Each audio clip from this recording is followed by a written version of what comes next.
Welcome back to the channel, everyone. Thank you so much for taking time out of your day to check the video out. We have more PlayStation 5 news to go over and discuss. We have two very interesting topics that we're going to be covering today. The first is something that people have been asking Sony for quite some time, that is full backwards compatibility. Now, what that would mean is that not only would you be able to play PlayStation 4 games natively on your PlayStation 5, but you would also be able to play PlayStation 3, PlayStation 2, PlayStation 1, and maybe even PSP games as well. This is something that PlayStation fans still hold out hope for, and we have a little bit of good news here today. We don't have explicit confirmation that this is something Sony is doing, but again, it might be something that gives fans some hope it could end up being a reality.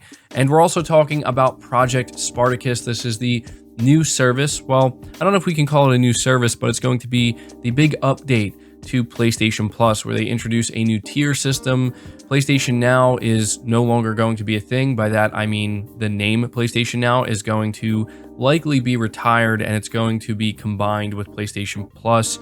And yeah, we are going to go over that because it seems Sony is getting ready to reveal that very soon. This may also lend some credence to the idea that Sony may be gearing up for a bigger PlayStation-related event. So before we get into this, guys, do me a big favor and hit that like button to help the video out and show it your support. And if you are new here to the channel, be sure to subscribe. I also want you to leave a comment down below telling me if the PS5 was fully backwards compatible with every generation of PlayStation, which generation of games do you think you would play the most? Would it be PS3, PS2, or PS1? Let me know. I'll be interested to see what you guys have to say.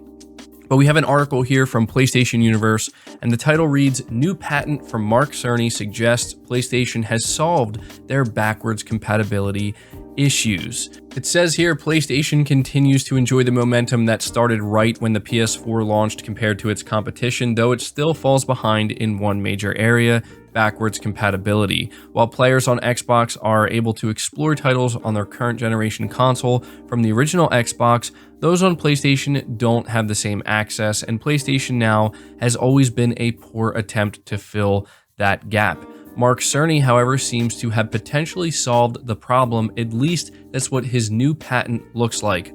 It's titled Backward Compatibility Through Use of Spoof Clock and Fine Grain Frequency Control.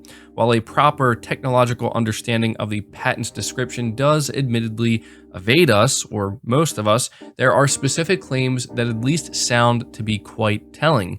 In particular, Claim 11 already begins to suggest that this is a solution to getting games from all generations running on PS5 and PS4. 11. The method of Claim 1, wherein the different version of the system is a less powerful system than the current version of the system. Since Sony decided they didn't want to dedicate hardware space within the console, a solution would need to come from software. That has seemingly been a years-long technological challenge to overcome for Sony, though it could have just been their focuses shifting recently towards backwards compatibility. In any case, this is a very exciting patent, especially considering the rumored Project Spartacus subscription service that will overtake all other current forms of services offered from Sony. The supposed three-tier system is said to grant access to a library of PS1, PS2, PS3, and PSP games. Hopefully, this new method of achieving backwards compatibility allows for players to play their old games natively without streaming. So I know that was a lot to take in, but that is pretty much what you need to know, is that this patent does seemingly suggest, and I have to emphasize the word suggest, that Mark Cerny figured it out. Now, we don't want to get ahead of ourselves and assume that, well, here it is, the absolute proof that this is what Sony is pursuing.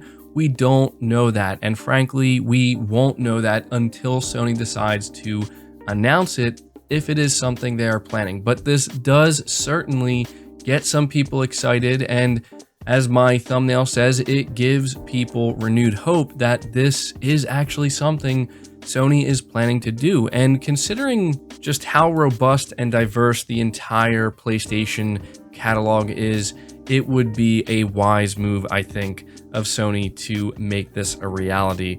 Many PlayStation fans and many gamers in general look at the PS1, 2, 3, and even PSP catalogs as legendary, and catalogs of games that absolutely need to be ready to be played by anyone and everyone who is buying a PlayStation 5, or even those who are still playing on PS4. So all in all, I do think this is a good sign. I think it's a positive sign, but we do have to keep our expectations in check. For as exciting as this does sound, we do not know for certain if that's what this is indicating. We do not know for certain if this is what Sony plans to announce, and we will have to wait patiently. Hopefully we won't have to wait too long to find out if this is in fact what this patent is letting us know, that Mark Cerny did figure this out, and it is something that Sony is planning to announce. And just to give my opinion on this before we talk about Project Spartacus, I think this is great. Now, I'm not the biggest fan of playing older games. It's just not something I normally do. But what I will say is I see how many PlayStation fans and just how many gamers in general, they still have their PS2, PS1, and PS3 collections, and they just want so badly to be able to play these games whenever they want without having to do it through a PS3, through a PS2, or through a PS1. They want to be able to just take that disc, put it in their PlayStation 5 and play it, similar to the way that Xbox fans can with a large catalog of backwards compatible games. And so I want this to be a reality because I know that so many people would be so happy to finally be able to do that. And I think in general, everybody across the entire gaming industry would just be so thrilled to see Sony finally do this and achieve this. But again, we're going to have to wait and see. Now we're going to move on, and we are going to talk about the Project Spartacus service. And this may actually, as this article stated, fall in line with this patent. Where there's smoke, there's fire. And it seems like that could be the case here. This is reading from PlayStation Lifestyle, where it says, following reports that Sony Interactive Entertainment has begun removing PlayStation Now gift cards from UK store shelves, the company has confirmed to VentureBeat that it is in the process of pulling the cards globally. It'll only be a matter of time before they start disappearing from stores around the world. Why is Sony removing PlayStation Now cards? According to a company spokesperson, Sony will now focus on its cash denomination gift cards, which can be used to purchase a PlayStation Now subscription. Quote, globally, we are moving from PlayStation Now gift cards to focus on our current cash denomination PlayStation gift cards, which can be redeemed for PlayStation Now, unquote. However, this neither confirms nor denies the speculation that Sony is winding up PlayStation Now in favor of the rumored merger of PlayStation Now and PlayStation Plus. And so let's ask the obvious question here. Why is Sony removing PlayStation Now subscription cards from store shelves? I think the obvious answer is because they are planning to announce Project Spartacus in the very near future, and they cannot have PlayStation Now subscription cards just sitting out there on store shelves when it's not going to be a thing anymore. PlayStation Now itself will obviously exist. What that is, it will just be folded into PlayStation Plus, and the name PlayStation Now will be retired. For those who are not aware of what Project Spartacus is, it's essentially going to be a 3-tier PlayStation Plus service. It's going to likely be called PlayStation Plus. They might rename it or call it something else, but they're going to have the basic tier 1, which is what we currently have, where you subscribe to PlayStation Plus, you get access to online play, and you get some free games on a monthly basis.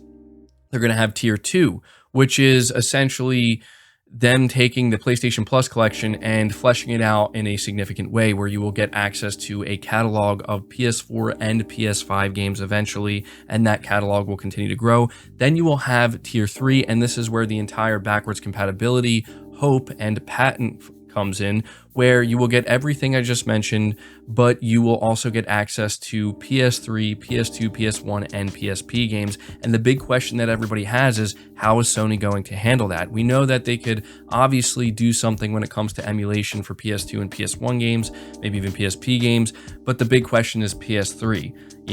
Will people have to stream these games? Will they have to stream PS3 games? People don't want to do that. People want native backwards compatibility. And so that's the big question. Now, I have to tell you, the announcement of the service is going to be just way, way more significant if Sony does announce full backwards compatibility with it. It will be bigger than I think anybody imagined, if that's actually what Sony's planning. But again, that's the big hope, that's the collective hope, and it almost sounds like it's too good to be true, therefore it probably won't be true, but people are going to hold out hope. And so the final thing I want to say here is that when it comes to Sony announcing this, it could come in two different forms. The first is Sony could do a blog post announcement. It would be underwhelming if they did it this way, but they could just come out here and say, we're retiring the PlayStation Now name, here's our new service, and give us all the details. Or they could do what I think is more likely and reveal it at an upcoming event. It would make more sense, in my opinion, for Sony to do this because this is a big deal. This is a big undertaking. And I have no doubt in my mind that if Sony is getting ready to announce full backwards compatibility, that is something they do at an event. You do not reveal that in a blog post or a state of play. That is event worthy. So, you know, whether or not that event's going to come in February or March, I have no idea, but I am starting to see even more smoke here, and where there is smoke, there is fire, and I'm beginning to believe that Sony does certainly have something big right around the corner. At least that's my hope. I won't be disappointed if they don't, but nonetheless, a lot of very interesting stuff going on here. So that does it for the video, guys. I hope you did enjoy it. I hope you did find it informative. Be sure to hit the like button if you did. Leave your thoughts down in the comments below. Subscribe if you're new. Hit the bell notification icon, and feel free to share this video out on top of all that. But until next time, guys, take care.